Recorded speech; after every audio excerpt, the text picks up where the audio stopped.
ఇప్పుడు ఆరోగ్యంగా ఆనందంగా ఉండాలంటే ఒక్క మాట రాసి పెట్టుకుని ఆలోచించండి. నిన్న ఒక మాట చెప్పాను నేను, ఎక్కడ వస్తువులు అక్కడే పెట్టాలి, ఎప్పటి పనులు అప్పుడే చేయాలి, ఎక్కడ విషయం అక్కడ వదిలేయాలి, మనశ్శాంతి ఖచ్చితంగా ఉంటుంది. ఇప్పుడు ఇంకో మాట చెప్తున్నాను, ఆరోగ్యంగా ఆనందంగా ఉండాలంటే ఒకటే సూత్రం, శరీరాన్ని శ్రమ పెట్టాలి, మనస్సుకు విశ్రాంతిని ఇవ్వాలి, అప్పుడే ఆరోగ్యం ఆనందం.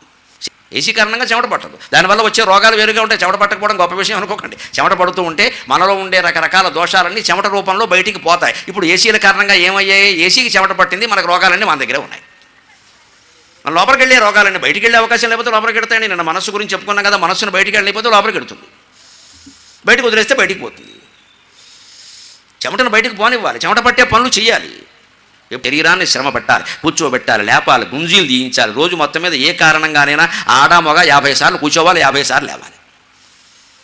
ఓ గిన్నె కోసం కింద కూర్చోవాలి, ఇంకో చెంచా కోసం పైకి లేవాలి. ఈ ఎక్సర్సైజులు ఏం లేవు ఇవాళ, అన్నీ రోగిష్టి వాళ్ళలాగా మొత్తం ఇలా అందుతూ ఉంటాయి చేతికి, ఇలాగా ఇలాగా ఇలాగా ఇలాగా అయింది, రోగాలే వచ్చేసే వరకు. అందకూడదమ్మా, అందరూ చూడడం చోటే పెట్టాలి, కూర్చొని తీసుకోవాలి. అక్కడ కింద కూర్చోవాలి, తీసుకోవాలి, శుభ్రంగా బాసం పెట్టేసి కూర్చోవాలి. అక్కడ పుస్తకం తీసుకోవాలి, లైబ్రరీ ఉంది ఇంట్లో అనుకోండి, బీరువాలో పెట్టండి, యజమాని కింద కూర్చోవాలి, అందరూ లుంగి కట్టుకుని కింద కూర్చో, శుభ్రంగా కిందలో పుస్తకం తీసుకో. అంతేగాని కరెక్ట్ లెక్క రోగం వస్తుంది. అపార్ట్మెంట్లు ఉన్నాయి, ఇళ్ళు ఉన్నాయి, పైన అటకలు ఉంటాయి, మనం మహానుభావులు ఉండి ఎప్పుడు అటకలు తీయమండి పొరపాటును కూడా, అందులో పాములు కూడా చేరతాయి. కనీసం నెలకు ఒకసారి లెక్క పెట్టుకుని యజమాని అన్నవాడు భార్యో భర్తో ఎవరో ఒకరు పేటో కుర్చీ ఏదో ఒకటి వేసుకుని పైన మొత్తం అట్లా అటకలన్నీ తీసి పెట్టేయాలి, గాలి బారతాయి శుభ్రంగా. ముందు అనవసర వస్తువులు ఏమున్నాయో తెలుస్తాయి, కొండ చిలువలు ఉంటే బయటకు వస్తాయి, అనవసర వస్తువులు తీసి అవతల బారేస్తాం. మా ఇంట్లో నాకు ఇది పని, ప్రతి నెల అమావాస్య దాటగానే నేను లెక్క, నేను పేట ఎక్కానంటే అమావాస్య దాటిందని లెక్క, ఇంట్లో ఎక్కి మొత్తం తలుపులు తీసేస్తాను. కొన్ని చెప్పి దానం చేస్తా, కొన్ని చెప్పకుండా దానం చేస్తాను, మొత్తం మీద అటక్ ఖాళీ. ఎందుకంటే ఎక్కేందులో ఏముందో చూసే ఓపిక వాళ్ళకి లేదు, కాబట్టి నేను ఇచ్చేస్తాను, నాకు అవసరం లేదు. అనవసర వస్తువులన్నీ బయటపడుతుంటాయి, 6 ఏళ్ళు అయింది, ఏం చేసుకుంటాం, ఎవరికిచ్చి పట్టుకెళ్ళి వాడు వాడుకుంటాడు, మనకు అవసరం ఇది.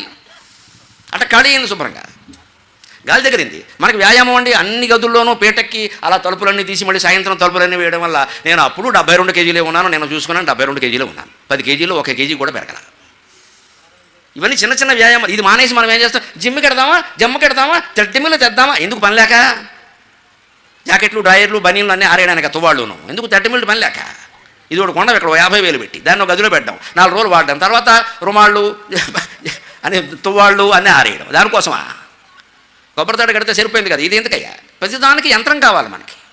శరీరాన్ని శ్రమ పెట్టాలి, మనస్సుకు విశ్రాంతిని ఇవ్వాలి. మనం ఇది కూడా చేయవండి, మనసుతో పిచ్చి ఆలోచనలు అన్నీ చేస్తూ ఉంటాం. వీలైన విషయాలు ఆలోచించడం మానేయాలి, ఎక్కడ విషయం అక్కడే వదిలేయాలి. నీకు సందర్భం ఉంటే తప్పనిసరి అయితేనే ఆలోచించాలి, లేకపోతే వదిలే ఆ విషయాన్ని. అడిగినా సరే నాకు సందర్భం లేదండి అని చెప్పేసి, ఇంటా బయట ఏదైనా సరే. ఏ ఆలోచనలు లేకపోవడం, మళ్ళీ మంచి ఆలోచనలు ఉండడం కాదండి, మంచి ఆలోచనలు ఉంటే సత్వగుణం, ఏ ఆలోచనలు లేకపోతే గుణాతీత స్థితి.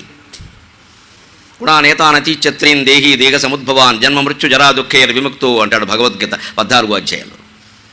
సత్వగుణానికి కూడా అతీతంగా వెళ్ళిపోవాలి, అది కూడా మనలో ఉందనే ప్రకటన మనం చేయకూడదు. నేను చాలా భక్తుండండి, నేను యజ్ఞాలు ఎక్కువ చేస్తానండి, నాకు ఎప్పుడు ఏమిటో దేవుడు అంటేనే దృష్టి, ఇవన్నీ చెబుతున్నాడు అంటే సత్వగుణం ఉంటే ఉండొచ్చు, కానీ సాత్విక అహంకారం కూడా ఉందన్నమాట. బలిచక్రవర్తికి ఉన్నది అదే, అందుకే దేవుడు కాలేట ఒక్క దొక్కు దొక్కాడు. నీకు ఇంకా తెలుసుకోవాల్సింది ఉంది అబ్బాయిని. బలిచక్రవర్తికి ఉన్నది సాత్విక అహంకారం. లేదా బలిచక్రవర్తి పరిపాలన ఎలా ఉండేదో భారత భాగవతాల్లో ఎక్కువ కనపడదు, కానీ హరివంశం అనే పురాణంలో కనపడుతుందండి. ఎర్రాప్రగడ తెలుగు చేశాడు, దాన్ని వ్యాస మహర్షి సంస్కృతంలో రాశాడు. ఎర్రాప్రగడ హరివంశం అని 3000 పద్యాల్లో తెలుగులో రాశాడు మహానుభావుడు, కవిత్రయంలో ఉండే ఎర్రాప్రగడ. ఆయన కేవలం భారతంలో భాగం మాత్రమే కాదు, నృసింహ పురాణం, హరివంశం, ఇవన్నీ రామాయణం రాశాడు మహానుభావుడు, దొరకలేదు. హరివంశంలో చదువు బలిచక్రవర్తి పరిపాలన చూస్తే శ్రీరాముడి పరిపాలన ఎలా ఉందో అలాగే ఉంది. రాక్షసరాజు అంటే అలాగా. మరి అంత మంచి పరిపాలన చేసిన వాడిని విష్ణుమూర్తి పాదస్పర్శతో, మన మీద పాదస్పర్శాన్ని పవిత్రంగా ఉంటున్నాం, మనం పక్కకి చెప్పాలంటే తొక్కేయడమే కదా, తొక్కేసారంటారు. మరి ఇప్పటికీ విమర్శలు చేసేవాళ్ళు ఉన్నారు. దేవతలంతా ఆర్యులు, బలిచక్రవర్తి ఏమో ద్రావిడుడు, ఆర్యులు ద్రావిడిని తొక్కేశారని వెరి సిద్ధాంతం చెప్తారు. బలిచక్రవర్తి ద్రావిడు ఏమిటండి, వీరు ఏ ఆర్య ప్రాంతంలో ఉన్నాడో వాడు అక్కడ ఉన్నాడు. అర్థం లేని మాటలు ఇవన్నీ. ప్రహ్లాదుడికి మనవడు ఆయన, హిరణ్యకశిపుడు కొడుకు ప్రహ్లాదుడు అయితే, ప్రహ్లాదుడు కొడుకు విరోచన చక్రవర్తి అయితే, విరోచన కొడుకు చక్రవర్తి కుమారుడు బలిచక్రవర్తి. అందుకే బలిచక్రవర్తిని వైరోచనుడు అంటారు తండ్రి పేరు మీద. ప్రహ్లాదుడికి మనవడు సాక్షాత్తు. అటువంటి బలిచక్రవర్తిని విష్ణుమూర్తి పాదస్పర్శతో కిందికి పాతాళానికి ఎందుకు పంపించవలసి వచ్చింది అంటే, నాకు ఇంత రాజ్యం ఉంది, నేను విశ్వజిత్ యాగం చేశాను, ఇంతవరకు ఇటువంటి యాగం ఎవరూ చేయలేదనే అహంకారం ఆయనలో ఉంది. సత్వగుణం ఉండాలి కానీ సాత్విక అహంకారం పనికిరాదు. మళ్ళీ నేను యజ్ఞాలు చేశాను, యాగాలు చేశాను, గుళ్ళు కట్టించాను, ఈ ఊళ్ళో అన్నీ నేనే చేశాను, అయినా నాకు తగిన గుర్తింపు లేదని అంటున్నావు అంటే మనం ఇవన్నీ దానికోసం చేసామన్నమాట. దేవుడి కోసం చేయలేదు, నేను ఆత్మ కోసం చేయలేదు, ప్రచారం కోసం చేశాం. కోరుకుంటే ఆ ప్రచారం వస్తుంది, మళ్ళీ అశాంతి మిగులుతుంది. ఎందుకంటే మనకంటే ఎవడో ఇంకోటి ఎక్కువ వస్తుంది, మనకంటే గొప్ప కూడా ఎవడో కట్టేస్తాడు, మనకంటే గొప్పగా ఎవడో ప్రవచనం చెబుతాడు, వెంటనే మనలో అసూయ ప్రవేశించింది. ఇంక నువ్వు ఎంత గొప్పగా చెబితే ఏం ఉపయోగం? అంచేది నేనే గొప్పగా చెబుతాను, లేదా నేనే గుళ్ళు కట్టించాను, నేనే దాన ధర్మాలు చేశానని ఈ డబ్బా కొట్టుడు బాగుడు ముందు మానేయాలి. అది ఎదురువాడు చెప్పుకుంటాడు, మనకెందుకు? ఇది వస్తుంది అంటే ఆ గుర్తింపు గౌరవాలు కోరుకుంటున్నామంటే మనం దాని ద్వారా గుడి ద్వారానో, ప్రసంగం ద్వారానో, యజ్ఞం ద్వారానో, సత్వగుణం ద్వారానో, దాన ధర్మాల ద్వారానో ప్రచారము అది కోరుకుంటున్నామంటే సాత్విక అహంకారం స్వార్థం ఉంది మనసులో, లేదా కోరుకోం. బలిచక్రవర్తిలో అది ఉంది, అందుకే యాగం చేశాడు. నేను ఇచ్చినంతగా ఎవరు ఇవ్వలేదు అన్నాడు. ఒక మామూలు 7 ఏళ్ల అబ్బాయి, బ్రాహ్మణ అబ్బాయి వచ్చి నాకు ఏదైనా ఇవ్వయ్యా అంటే 7 ఏళ్ల కుమారుడు ఉపనయనమైన వాడికి ఏం కావాలండి? గొడుగో జన్నిదమో కమండలువో నాకు ముంజియో దండము. ఓ గొడుగి వానొస్తే వేసుకుంటాడు, ఓ యజ్ఞోపవీతమి శ్రావణ పౌర్ణమి నాడు మార్చుకుంటాడు, ఒక అమండలవి మంచినీళ్ళు పోసుకుని దాహం తీర్చుకుంటాడు, తపస్సు చేసుకుంటాడు. కానీ ఈయనేమి ఇస్తానని చెప్పాడు? కోరుకోవయ్యా నీకేం కావాలో, ఇది అది అని లెక్క ఏమిటండి? కరులో కాంచనమో నికేతనములో గ్రామంబులో భూములో ధరణీఖండమో కాక ఏమడిగదో ధాత్రీ సురేంద్రోత్తమ. చెప్పకూడనివి ఇవ్వకూడనివన్నీ ఇస్తానని చెప్పాడు. ఈ రాజుకు అసలు పరిపాలన చేతనవునా? 7 ఏళ్ల కుర్రాడు బ్రహ్మచర్యంలో ఉన్నవాడు వస్తే ఆయన ఏమన్నాడు అంటే తరుణీరత్నమో కన్యలో అన్నాడు. అమ్మాయిలు కావాలని అడుగుతావా? చదువుకునే అబ్బాయిని వాడు నాశనం అయిపోడు. ఓడగనిత్తువా జనని ఓడగనిన్ మదినమ్ము వారలనని మా అమ్మవారి మీద భజ్యం చెప్పుకున్నాను నేను. నిన్ను ఓడగా నమ్ముకున్నామంటా ఓడలా దాటిస్తావని. ఓడగనిత్తువా జనని ఓడగనిన్ మదినమ్ము వారలని. నిన్ను ఓడగా నమ్ముకున్న వాళ్ళని ఎప్పుడు ఓడిపోయేలా చెయ్యవమ్మా నువ్వు, నాకు తెలుసు. అటువంటి అపూర్వమైన విశ్వాసం భగవంతుని మీద ఉండాలి. అంటే క్షీరసాగరంలో ఉన్న శ్రీమన్నారాయణమూర్తితో, మణిద్వీపంలో ఉన్న అమ్మవారితో, కైలాసంలో ఉన్న పరమేశ్వరునితో, శబరిమలలో ఉన్న అయ్యప్ప స్వామితో, కాణిపాకం సహా అన్ని క్షేత్రాల్లో విరాజులతో మనం నిత్యం ప్రతి పూజకు ముందు మనం అనుగ్రహిస్తున్న గణపతి దేవునితో మనం ఒక నిత్య సాంగత్యాన్ని ఏర్పరచుకోవాలి. నిత్య సాంగత్యం అది సంస్కృతి, అది సంప్రదాయం. అది మనం పాటించాలి అంటే స్నానం చేసిన వెంటనే ఆడది వెళ్ళవలసింది తులసి మొక్క దగ్గరికి, మొగాడు వెళ్ళవలసింది దీపం పెట్టిన పూజా మందిరంలోకి. ఇది భార్యాభర్తలుగా ఉన్న వాళ్ళందరూ అలవాటు చేసుకోవాలి. అటువంటి దివ్య సంస్కృతిని కోల్పోయాం కాబట్టి ఇవాళ దేశంలో ప్రతి ఒక్కళ్ళు బాధపడుతున్నాం, దేశము బాధపడుతున్నాం. బ్రిటిష్ వాళ్ళు రాకముందు ఈ దేశం ఎలా ఉండేది అంటే పూష వెలుంగులో తులసి మొక్కకు దోసిలియొగ్గి, పూష వెలుంగులో తులసి మొక్కకు దోసిలియొగ్గి, వేద నిర్ఘోషను డొక్క శుద్ధిగని, వేద నిర్ఘోషను డొక్క శుద్ధిగని గోవుల సేవలు చేసి, పూష వెలుంగులో తులసి మొక్కకు దోసిలియొగ్గి, వేద నిర్ఘోషను డొక్క శుద్ధిగని గోవుల సేవలు చేసి, వేషముల్ భూషలు పాడి పంటలను పుట్టిన చోటనే పొందు, వేషముల్ భూషలు పాడి పంటలను పుట్టిన చోటనే పొందు, ఆ స్వయం పోషకమైన గ్రామములు, ఆ స్వయం పోషకమైన గ్రామములు బూడిదయ్యే పరాయి పాలనన్. బ్రిటిష్ వారి పరిపాలనలో భారతదేశం ఎంత బాధపడిందో చెబుతూ సాగర ఘోష కావ్యంలో రాసిన పద్యం ఇది. పూష వెలుంగులో సూర్యోదయం ఇంకా కాకముందే ఈ దేశంలో ప్రతి ఇల్లాలు కులభేదం లేకుండా స్నానం చేసి ఉతికిన చీర కట్టుకుని సిగలో ఇంత మల్లె పువ్వు, చామంతి పువ్వు, ఏ కాలంలో ఏ పువ్వు పూస్తే ఆ పువ్వు జడలో తురుముకుని మొత్తైదువుగా వెళ్ళి తులసి మొక్క చుట్టూ 3 ప్రదక్షిణాలు చేసి దోషి నీళ్లు పోసిందండి. ఈవేళ మళ్ళీ నేను గమనిస్తున్నా, ఏ మాటకు ఆ మాట చెప్పాలి. 10-15 ఏళ్లుగా ప్రవచన పరంపర పెరుగుతూ ఉండడం వల్ల చాలా ఇళ్లలో మళ్ళీ తులసి మొక్కల్ని ఆరాధించే సంస్కృతి పెరిగింది. ఇంటి ముందు దీపాలు పెడుతున్నారు, కాస్త శుచి శుభ్రత పాటిస్తున్నారు. ప్రవచనకర్తలందరికీ నేను ధన్యవాదాలు తెలియజేస్తున్నాను. వారి కారణంగానే ఇది జరిగింది.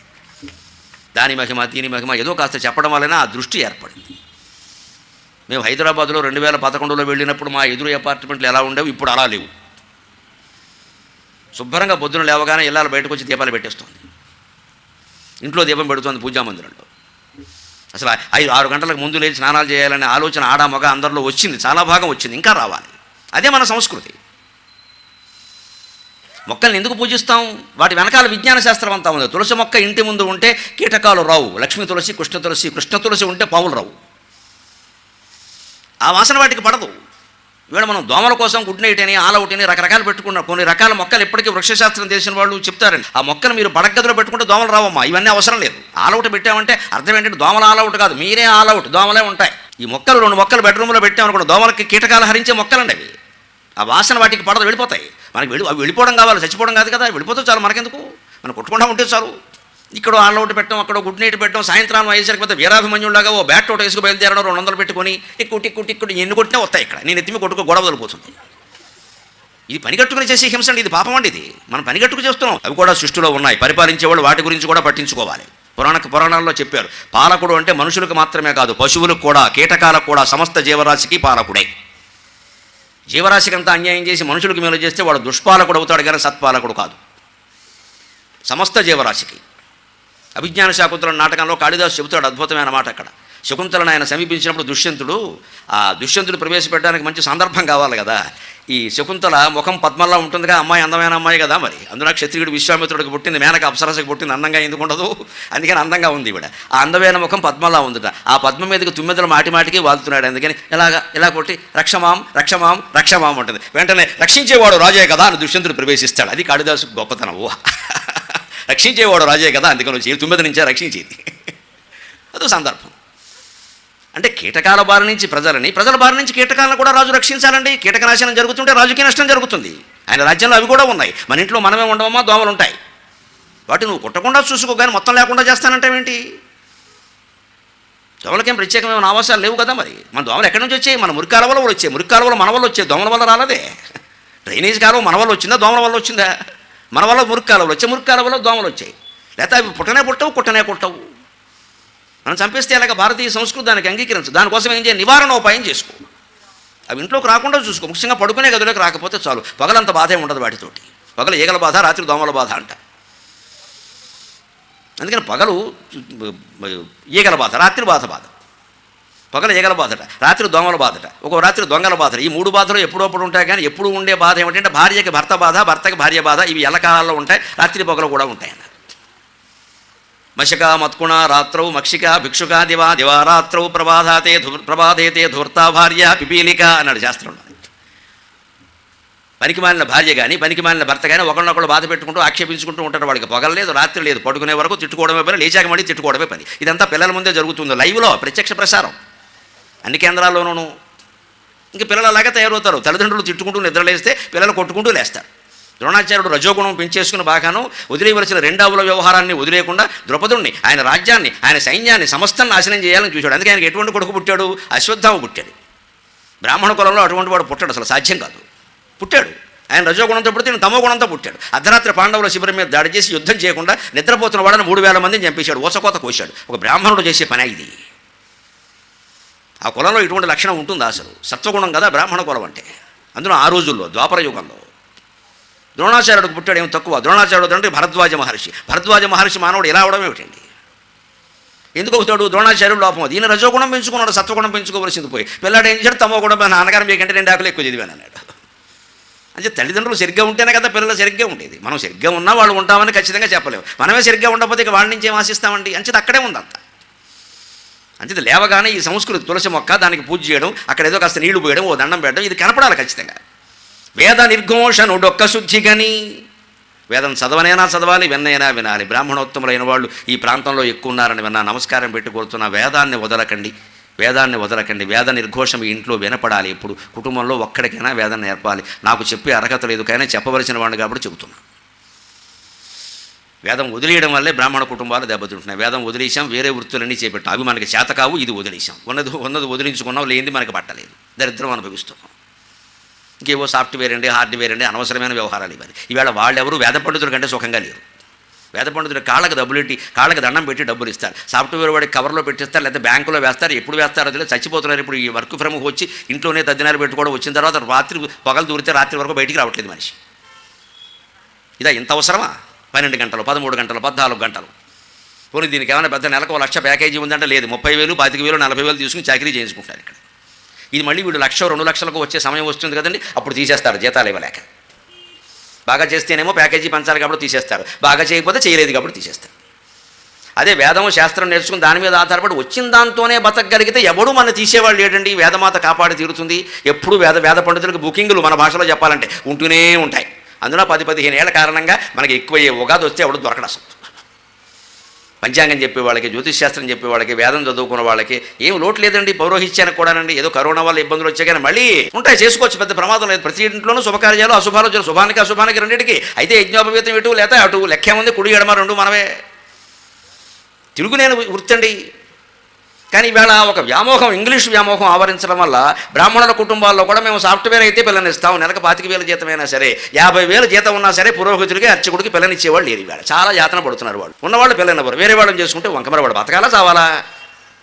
ఎలా చేరతారు? మనం ప్రోత్సహించాం, మనం నిరుత్సాహపరుస్తాం, మనమే వంకలెడతాం, మళ్ళీ వృత్తులన్నీ పాడైపోయాయి. అంచేత వేద నిర్ఘోష ఏ ఇంటి అరుగు మీద వినపడుతుందో ఆ ప్రాంతం అంతా కనీసం ఒక శాస్త్రం లెక్కల్లో చెప్పాలంటే 10-15 మైళ్ళ వరకు ఏ వ్యాధులు ఉండవండి. వేదం వినపడితే ఆ స్వరం కారణంగా 10-15 మైళ్ళ చుట్టుపక్కల ఏ వ్యాధులు ఉండవండి. శారీరక మానసిక వ్యాధులన్నీ నశిస్తాయి. వేదపారాయణ అంత మహిమాన్వితమైంది. అటువంటి వేదపారాయణ మనం వదిలేసే ఇవాళ ఏదో సందర్భం వస్తేనే చేస్తున్నాం అంతే. వేదము దివ్యనాదము వివేక సునాదము భవ్య భారతీనాదము వేద పండిత నినాదము దుర్మద బుద్ధి మత్సర ఛేదము షడ్రిపోద్ధతి నిషేధము మోదము శైవ వైష్ణవామోదము శ్రోత్రయుగ్మముల పేర్చిన త్రుప్పు వదల్సునెప్పుడు. తులసి పూజతో జీవితం ప్రారంభం కావాలి స్నానం తర్వాత. అది భారతీయ సంప్రదాయం. ఆ పైన వేదం చదవనైనా చదవాలి, విన్నైనా వినాలి. అంటే మన ఇంటి చుట్టుపక్కల బ్రాహ్మణులు ఉండేలా చూసుకోవాలి. బ్రాహ్మణులు లేకపోతే ఆ ఊరు వదిలేమని చెప్పారు. అప్పిచ్చువాడు వైద్యుడు ఎప్పుడు ఎడతెగకపోరు ఏరును ద్విజుడును చొప్పొడిన ఊర నుండుము చొప్పొడకున్నట్టి ఊరు చొరకము సుమతి అన్నాడు. ఒక బ్రాహ్మణుడు ఉండి తీరాలి మన చుట్టుపక్కల. ఎందుకంటే మనం చదవకపోయినా ఆయన చదువుతాడు, అది వినపడుతూ ఉంటుంది. ఆయన ఆ వృత్తిలో సుఖంగా ఉండేలా మనం చూడాలి. దాన ధర్మాలన్నీ బ్రాహ్మణులకి మనం ఎందుకు చెప్పారంటే కులపక్షపాతం కాదమ్మా. వాళ్ళని ఏ ఉద్యోగం చేయొద్దన్నారు, వాళ్ళు బతకాల వద్దా? అందుకని మిగిలిన వాళ్ళకి ఏం చెప్పారంటే మీ ఇంట్లో శుభం జరిగినా అశుభం జరిగినా షోడశ దానాలు చేయండి, అవి ప్రధానంగా బ్రాహ్మణులకు చేయండి అన్నారు. మరి వాళ్ళు బతకాలి కదండి. వీళ్ళకేం చెప్పారు, మళ్ళీ ఇస్తే పుచ్చుకోండి, అడగండి, ప్యాకేజీలు పెట్టకండి అని వీళ్ళకి చెప్పారు. వాళ్ళ ధర్మం వాళ్ళు వదిలేస్తారు, మన ధర్మం మనం వదిలేస్తాం. ఎలాగా వాళ్ళు ప్యాకేజీలు పెట్టేస్తున్నారు మొత్తం. ఇస్తే పుచ్చుకోండి అని వాళ్ళకి చెప్పారు, ఇవ్వకుండా అడగమని చెప్పలేదు. ఇవ్వమని మనకి చెప్పారు. ఇవ్వమనేది మనము పాటించాం, వాళ్ళకి ఎందుకు ఇవ్వాలి అని మాట్లాడతాం. ఇక్కడ ఎందుకు వస్తుంది ఈ స్వార్థం అంతా? అసలు నాకు వేరే రకంగా సుఖంగా బతికే అవకాశం లేదు కాబట్టి ఏదో చేద్దాం, వచ్చింది నొక్కేద్దాం. అంటే ధర్మం ఎక్కడ తప్పుతుంది? ముందు మనం తప్పుతున్నాం, తర్వాత లోకమంతా తప్పుతుంది. లోకం తప్పినా సరే నేను తప్పను ఏమైనా సరే అని హరిశ్చంద్రులాగా పట్టేట్టు కూర్చోవడమే. ఏమొస్తుంది? మహా అయితే మృత్యు వస్తుంది. ఆ మృత్యు ఎలాగో వస్తుంది, పేరు మిగిలిపోతుంది. అలాగా వేద నిర్ఘోషను డొక్కశుద్ధిగా గోవుల సేవలు చేసి ఇవాళ గోప్రపంచం గురించి బాగా ప్రచారం అవుతుంది. చాలా సంతోషించాల్సిన విషయం. గోశాల లేనటువంటి దేవాలయం లేదు. మళ్ళీ అపూర్వమైన సంస్కృతి పెరుగుతుంది. చాలా సంతోషించాలి. గోమాతకు సేవ చేస్తే సమస్త దేవతలకి సేవ చేసినట్టే. అన్ని శాస్త్రాలు ఏకగ్రీవంగా అంగీకరించిన విషయం. బలవంత ఏకగ్రీవం కాదండి, స్వేచ్ఛగా ఏకగ్రీవం. అటువంటి గోవుల సేవలు చేసి ఈ కులభేదం లేకుండా, మతభేదం లేకుండా, స్త్రీ పురుష భేదం లేకుండా అందరూ గోవుల సేవలు చేసేవారు. అంతేకాదు ఇక్కడ గుర్తుపెట్టుకోవాల్సిన విషయం, ఇవాళ గ్రామ పంచాయతీ ఎన్నికలు జరుగుతున్నాయి కదా. గ్రామాలు ఎలా ఉండేవి పూర్వం? వేషములు భూషలు పాడి పంటలను పుట్టిన చోటనే పొందు. మనం వేసుకునే వేషం వస్త్రాలు ఆ ఊళ్ళో పద్మశాలీలు శాలివారు నేసిన బట్టలే ఆ ఊళ్ళో అందరూ కట్టుకునేవారు. వాళ్ళకి బయటికి వెళ్ళి అమ్మాల్సిన అవసరం లేదు. బయట ఊళ్ళో వాళ్ళు ఎవరు వేరే బట్టలు కొనరు. ఆ ఊళ్ళోనే శాలివారు పద్మశాలీలు వారు నేస్తారు, వారి ఇంటికి వెళ్ళి కొనుక్కుంటారు. లేదా బట్టల మూట వారు సైకిల్గా పట్టుకొస్తారు. అంటే ఆ ఊళ్ళో పండిన పంట ఆ ఊళ్ళోనే వినియోగం. మహా అయితే ఇంకా మిగిలితేనే బయటకి. ఆ ఊళ్ళో ఉన్న పాలు ఆ ఊళ్ళోనే వినియోగం. ఆ ఊళ్ళో నేసిన బట్టలు ఆ ఊళ్ళోనే వినియోగం. ఆ ఊళ్ళో తయారైన కుమ్మరి కుండలు ఆ ఊళ్ళోనే వినియోగం. ఆ ఊళ్ళోనే ఒక అమ్మరు ఉంటాడు, ఇనపనిముట్లు బాగు చేసేవాడు. ఆ ఊరందరూ అక్కడే చేయించుకుంటారు. నేను హైదరాబాద్ వెళ్ళి అని గొప్పగా చేయించుకున్నా, మీరు కూడా అందరినీ చేయించుకున్నాను. ఈ కమ్మర్ని తీసుకెళ్ళి హైదరాబాద్లో మకాం పడితే కమ్మర పని పోయి వాచ్మెన్ అయ్యాడు అక్కడ అపార్ట్మెంట్లో. కర్మగాలి కమ్మర పని పోయి వాచ్మెన్ పడి. చాకళ్ళ పరిస్థితి ఏదేనండి అంటే తలుచుకుంటే బాధ వస్తుంది. హైదరాబాద్లో వాచ్మెన్లు అందరూ చాకళ్ళే. మీకు ఈ పని ఏమిటి అడిగాను నేను. అక్కడి నుంచి ఇక్కడికి వచ్చామండి, ఏదో ఉంటుందని ఏమి లేదు, ఇది మొదలెట్టామన్నారు. వాచ్మెన్కి చాకలికి సంబంధం ఏంటండి? వాడికి ఉతకడం తెలుసు కానీ అక్కడ కాపలాగడం తెలియదు కదా. వచ్చినవాడు కూడా ఉతికి పారేస్తాడు.